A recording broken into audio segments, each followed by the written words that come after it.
Pare, sandali. Pare, may paborsahan na ako hilingin sa'yo.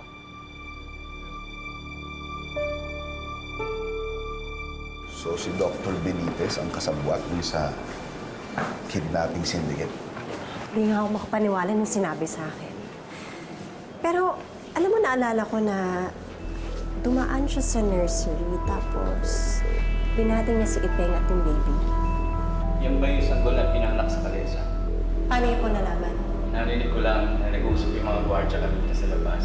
Pinag-uusapan nila yung baby na yan. Ikaw bang nanay? Opo. Itong baby mo ha, mukhang malusog. Congrats. Salamat po.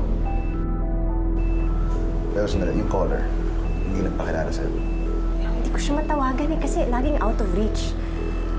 Pero ang weird kasi medyo distorted, medyo weird yung boses niya sa phone.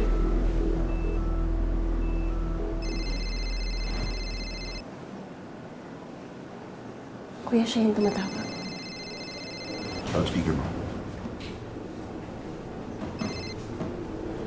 Hello? May isang sanggol ako nakita. Isa sa mga baby na Kidnap ng Dr. Benitez na yan. Kailangan niya ng tulong. Hello, sino ka? Dok. Kinabilin sa akin yung lalaki doon eh. Lalaki? Asan? Andun siya. Basta dinala ko na lang dito to. Akin na.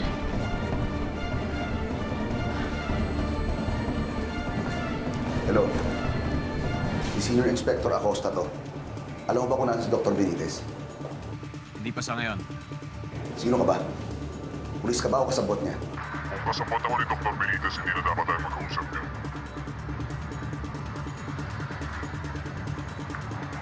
Hello?